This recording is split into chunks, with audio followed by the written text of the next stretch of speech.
Right, greetings to all and sundry. Chancellor North Wales here. This is just another update video. What we'll be discussing today is what projects I've been working on, where we are with the modelling, and why the flow of videos hasn't been at its previous level. So I think if we start off with the first topic, which is Project Stalled, as many of you may have realised, I embarked on the summer on a Camov KA-29 build, and got off to a good start, I don't deny, but then once work kicked in again after having a nice week's break, things stalled a bit. I also will say it's been since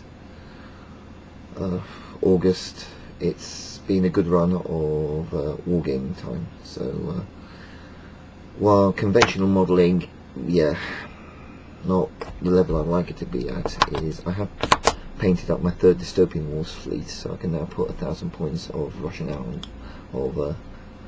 coalition out on the table. And just working currently on the Dreadnought.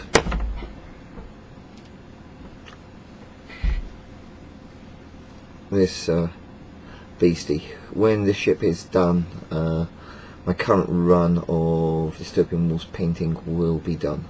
I'll be getting in October the rules supplement, Storm of Steel, but I don't think I'm going to be going a bundle on miniatures. So I think this next couple of months I'm deliberately moving the procurement shift back to the modelling side. The other factor is that sort of events have overtaken us on a level, and already the Britmodeller group build, What If 2 group build is upon us.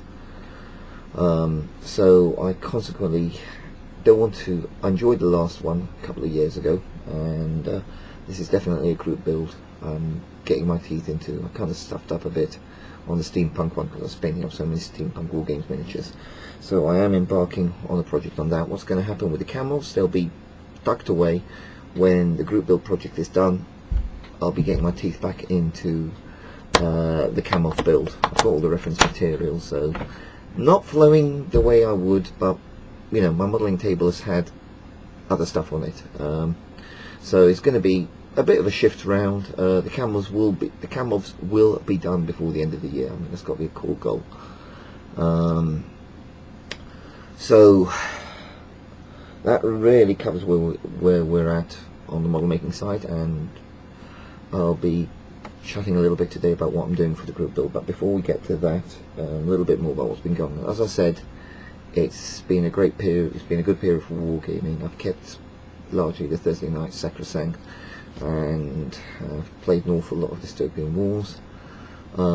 Last weekend we had what we call a War Games weekend, so I was able to get a 2-day game in. My Federated States of America versus the Prussian Empire, 3,000 point game, run over 2 days. So that was an absolute pleasure to do, a great way to spend a weekend. And the weekend before had been, oh well, that sounds a bit strange, but I got pulled into a chess tournament. A sports and social club I'm involved with thought, because I'm a war gamer, I also play chess, and I ended up volunteering for that. I mean, you're not going to have expenses paid, food laid on, and all the rest of it. So I ended up playing in the chess tournament, and quite frankly got my backside handed to me. This was speed chess, and I rather came last out of 24 when some of these lads were serious players. My last game I succeeded in losing 19 in 19 seconds. Not the most auspicious of events, but I did manage to see the funny side. Right, And that's why we've been on the gaming side. And what of the other things? Right, I think I'm going to talk about the group build. As I've mentioned before, one of the websites I do subscribe to and post my work on is Britmodeller, and I'll put a link on there in the notes to this video. Some of you in the modelling community may well be aware of what a what if project is. When you take a model and do either a conversion on it or present it in a colour scheme it wouldn't have normally appeared in. I, generally speaking, like to do subjects on the modelling side to a specific, be accurate to the historical intent. I think that's the best way of putting it. For me, scale model is a scale representation of the platform in its appropriate markings. In this case, you can let your imagination go a bit wild. I'm still keeping to my Russian theme, so what I've undertaken to do, and bearing in mind this is under a limited time scale, so it's a project I have to get completed, no stalling this time. I want to get it completed relatively quickly so I can get on with other things. I'm sticking with the Russian focus. So, as I said, sorry, I just interrupted there, wife goes bumbling in. The project I'm undertaking is based around recent developments in rotary wing technology. One of the aspects that people may be aware with is that helicopters have serious limitations over speed capability because of the drag created by a rotor disc and the behavior of the rotors in forward flight. There's only certain speeds that can be effectively reached with a helicopter. The all-up max speed currently for a conventional rotary wing platform is, Christ, I should know this, I think it was something like 400 knots by, not 400 knots, I think it was about 250 knots by a modified Lynx. Work to get around this has focused on the inclusion of forward thrust propellers. EADS Eurocopter has done work on an experimental platform whereby they've on dry shafts coming off the main engines on the end of winglets, two forward thrusting props out on the wingtips.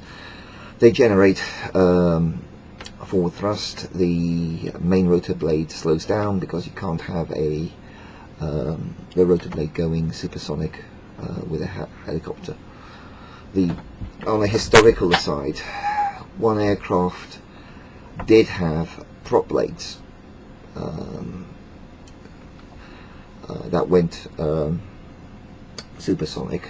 That was Republic's Thunder Screech turboprop aircraft, and I think it went down in history as the world's noisiest aircraft, with the sound being so bad that the ground crew suffered involuntary defecation just due to the sheer acoustic pressure that they were subjected to. It's an aircraft worth looking up. It's referred to, I'll repeat the name for those of you, the Thunder Screech. Thankfully it was not an aircraft that went into service, but was a fascinating project. Anyway, as I said, rotor blades tend to get a bit stuffed up if they go supersonic. An approach to improve the range and speed of rotary wing aircraft has been the V-22 Osprey tilt rotor, and that is one distinct avenue. So what I'm looking at is taking the Eurocopter approach and integrating that with a hind. So I'm going to be attempting to combine three kits. So what do we have here?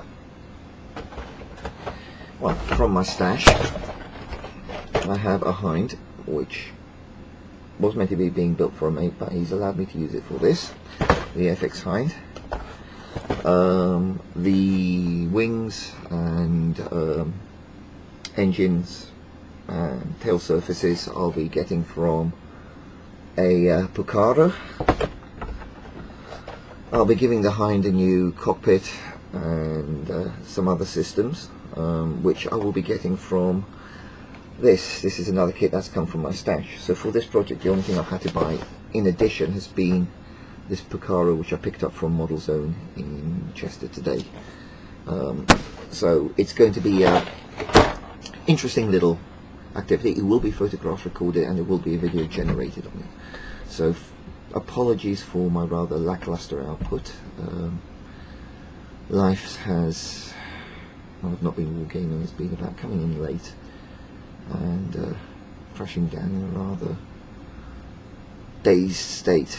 And I think I probably still will be for a while, certainly until December 15th, when I finally submit the last piece of coursework for my second year project. As I said to colleagues, I will be rather still living at work, but rather than coming home and painting up and get more Russians, it's going to be working on this project. So, been some great videos out there. Been thoroughly enjoyed Golodito's following his Thunderjet build. That's been a real pleasure to do, and some lovely work there. Basic modelling has continued to put out superb vids. So guys, it's I haven't been as much as I normally am on YouTube, but I've still been following, trying to catch up, trying to keep up. So this is really just a brief update. Thank you for the additional subscriptions, and for all the YouTube modelers out there, your vids are a pleasure to watch. Continuing to keep a track. Keep the projects coming out there. Atomic Dog, I really love your chewing the bones. Oh, sorry, chewing the bones, tossing the bones discourses. So signing off for now. Try to get. I still haven't got the Farnborough trip decollation of it, and I think that's one I can put together fairly quickly, but I'll try and get that one up in the next week or so. Right, definitely signing off now, so cheers.